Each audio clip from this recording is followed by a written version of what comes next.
Hello, today is Saturday, May 22nd, and this is the 22nd chapter of the first book of Samuel. A word about David and the journey. Who is writing this? Tom Clancy? I mean, it's more like the Bourne Identity at this point. David escaping, fleeing Saul, participating in subterfuge because he has an insight militarily to what's going on. He knows how to act, what to say, what not to say, to get what he needs and get on with the mission of accumulating followers, people around him, and eventually, I think we know, succeeding Saul in the throne of Israel. So, in chapter 22, we have David having just fled Gath, where there are, it's Philistines. And so he's in there with the king of Gath and acts like a madman so that they will dismiss him and let him go. And I hope they don't see, P.S., I hope they don't see Goliath's sword. And so he flees again from that place into the next. And he goes into a cave very close to his hometown of Bethlehem. So it is, it's a cave in a place called Adullam.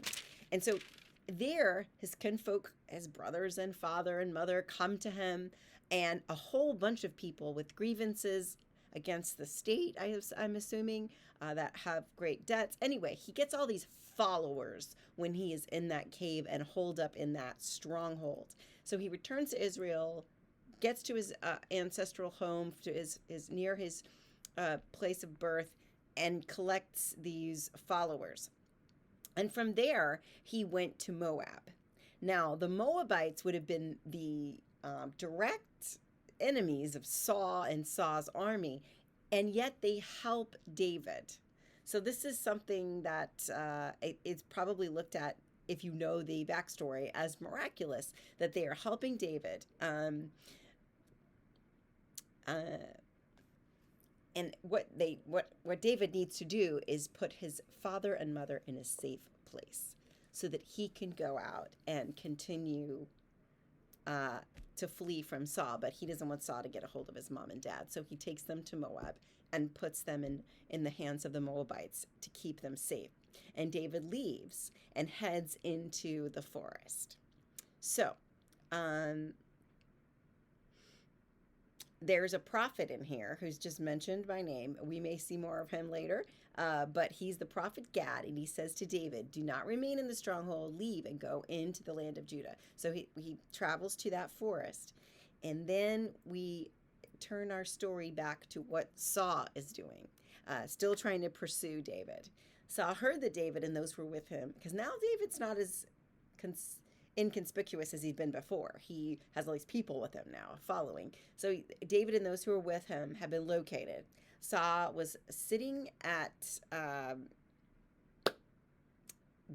Gibeah under a tree, and he had a spear in his hand, and he had his servants all around him, and he starts to call him out for not letting him know that his son Jonathan was conspiring against him with his usurper, David. And then he says, no one discloses to me when my son makes league with the son of Jesse. And then Doeg the Edomite. Now, let me just tell you a word about Doeg the Edomite. I have no idea who he is, but he's a bad actor. And he's a tough guy. So Doeg the Edomite happened to be there with Abimelech in Nob when all this stuff went down. And so he reports to Saul, because Saul's complaining, nobody ever tells me anything. He says, whoa, wait a second, I got some intel on David. He came to Ahimelech, and the priest, and he asked for some bread, and he asked for a sword. So Ahimelech gives him bread, holy bread, and the sword of Goliath.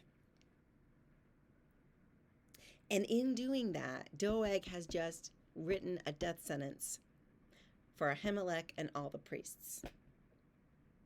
And this is where it's like a Tom Clancy or the Bourne Identity or something like that, because it you see this familiarity, the kind of subterfuge that David's about, the way he has to be on his feet all the time and anticipating his next step, and Saul is pursuing him, and he's also having to try to anticipate his next step, and then going back and making it's almost like mob mentality, right? It's almost like organized crime, because he goes back and he kills the people that helped David.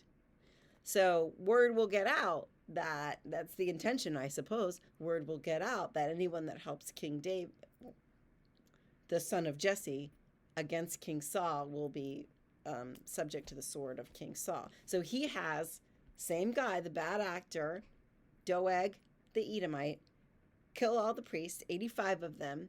One priest escaped.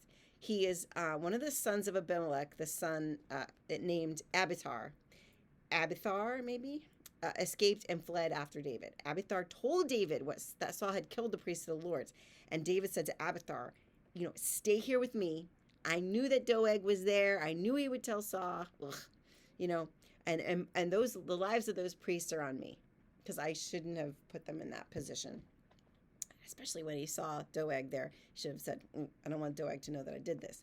He says, I am responsible for the lives of your father's house. Stay with me and do not be afraid, for the one who seeks my life also seeks your life. Will be, misery loves company, or there's safety in numbers. And so people are joining him either to escape the fate that's coming for them from Saul, or because they feel like David is a good leader. And so he's kind of amassing this crowd. Some of them not so happy to be there. I would think this Abiathar, son of Ahimelech, would be very disoriented about having all these priests be killed by Doeg the Edomite. Doeg the Edomite. Don't have a nightmare tonight after you read chapter 22, because it's scary. I hope that if you're watching this in the morning, that you'll join us today for the beach cleanup at 9 a.m. at Loggerhead Park. And if you're local and you're in person and you have ability to do that, bring your sunscreen and your water, and we'll do some beach cleanup 9 a.m. at Loggerhead Park. But if it's in the evening and you missed it, you missed it. We'll see you tomorrow for the 23rd chapter.